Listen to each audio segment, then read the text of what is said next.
YouTube channel में उपस्थित सभी को मेरा नमस्कार।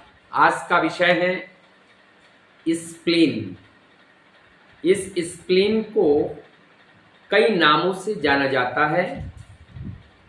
इसे प्लीहा, तिल्ली के नाम से भी जाना जाता है। स्प्लीन जब इनलार्ज हो जाती हैं तो इसे स्प्लीनोमेगेली कहा जाता है। अब हम समझेंगे, किसी ने कहा कि आपको पीलिया हो गया, तो पीलिया हो गया, यहाँ पे पीलिया की बात जब होती है, साधारणतः जॉन्डिस को भी ये पीलिया कहा जाता है, लेकिन यहाँ पर ये पीलिया स्प्लीन की इनलार्जमेंट को कहा जाता है। अब हम देखेंगे कि स्प्लीन कहाँ पे होती है और स्प्लीन का अगर दर्द है तो हम कैसे समझेंगे। ये हमारे लेफ्ट साइड का जो लास्ट रिब्स है, इस लास्ट रिब्स के नीचे जब हम अपने अंगुली से यहाँ कंप्रेस करते हैं, तो कंप्रेस जब हम करते हैं तो ये कंप्रेस करने पर यहाँ से ठीक एकदम ये नीचे ही ये पड़ा रहता है, एक ऑब्लिक नुमा, और ये जब इनलार्ज होती है तो ये बढ़ करके हमारे अम्बिलिकस नाभि तक लगभग इसकी लंबाई ये बढ़ जाती है, और ये चिपका रहता है जो वहाँ स्टोमक भी होता है।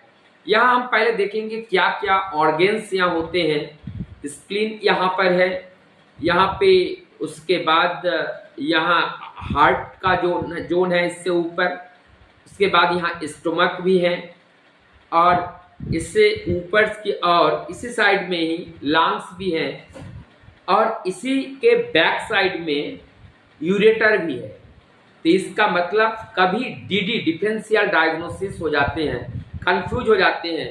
पेन जब हमारा इधर हो रहा है तो ये स्प्लीन का ही पेन है, इसको समझने के लिए हमें केवल पेन देखकर स्प्लीन कहना संभव नहीं होगा। उसको डायग्नोसिस के लिए टेबल के ऊपर लेटा करके ये लेफ्ट साइड में हाथ से उसको देखना पड़ेगा।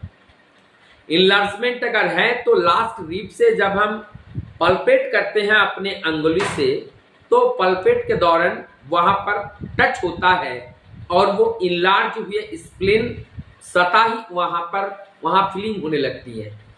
तो यहाँ ये जो पेन है या कई कारण से, यूरेटर के पेन से भी हो सकते हैं, हार्ट का पेन अगर ज़्यादा है तो भी वो पेन हो सकता है, लंग से रिलेटेड हो सकते हैं, लीवर से रिलेटेड हो सकते हैं। जब कोई पार्ट उसके आसपास में जितने भी ऑर्गन्स हैं उसमें जब प्रॉब्लम्स होती हैं, और वो जब प्रॉब्लम ज़्यादा होती है तो अपना एरिया ज़्यादा बढ़ा लेते हैं, तो अपने एरिया से भी ज़्यादा, तब पता ही नहीं लगता है दर्द कहाँ हो रहा है। तो ये साधारणतः स्प्लीन इससे हो गया। अब जिस बात को हम बताना चाह रहे हैं कि अब हमारा स्प्लीनोमेगेली हो गया, पीलिया हो गया, तो पीलिया की ट्रीटमेंट हम कैसे करेंगे, इस जानकारी होना बहुत ही जरूरत है। यहाँ पे हम देखेंगे कि पीलिया की जो इनलार्जमेंट हुआ, ये एक्सीडेंटल केस से हुआ या ये जो है यहाँ लीकेज हुआ, ये चीज़ हम देखेंगे। अगर ये चीज़ होता है, किस कारण से ये इनलार्जमेंट हुआ है, जब हम उस कारण को सबसाइड कर देते हैं ट्रीटमेंट के दरमियान, तब जाकर के स्प्लीन ऑटोमेटिकली नॉर्मलाइज हो जाता है। हम इधर देखेंगे मलेरिया के केस में भी ये इनलार्ज होते हैं, टाइफाइड लंबे समय से रहने के बजाय से भी ये इनलार्जमेंट होता है, सिकल सेल एनीमिया के केस में भी ये इनलार्ज होते हैं, क्रोनिक डिजीज के केस में भी, बहुत सारे क्रोनिक डिजीज हैं वहाँ पे एक इनलार्जमेंट होते हैं। क्योंकि ये जो स्प्लीन है, ये स्प्लीन हमारे शरीर में लिम्फोइड सिस्टम को कंट्रोल करती है, तो ये रक्त को संग्रहित करने का काम करती है और इसका फिल्टर करने का काम भी करती है, और जो श्वेत रक्त कोशिकाएं हैं वो ये स्प्लीन बनाती है।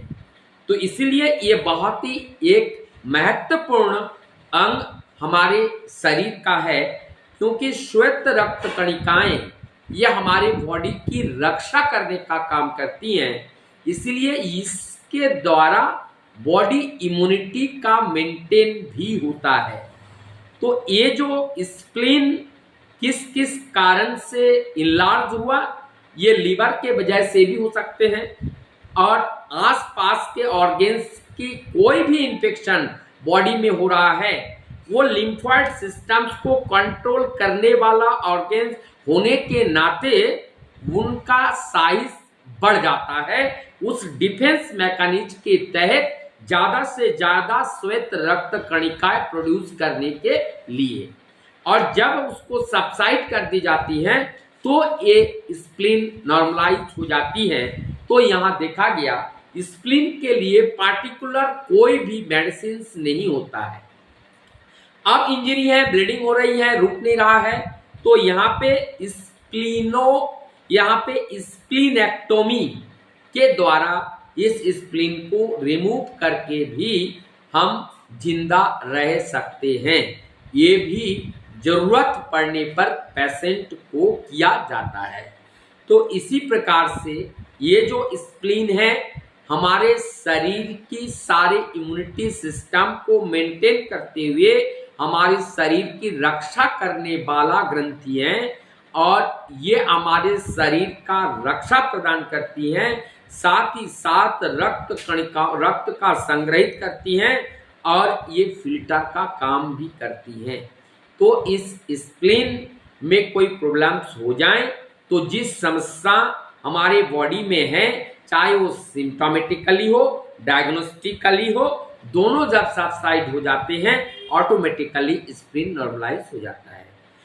ये वीडियो अगर अच्छा लगा होगा तो आप इसको सब्सक्राइब और लाइक शेयर कीजिएगा। मैं डॉक्टर दीपंकर मंडल आपकी सुस्वास्थ्य की मंगल कामना करते हुए मैं अपने वीडियो को यही विराम देता हूँ।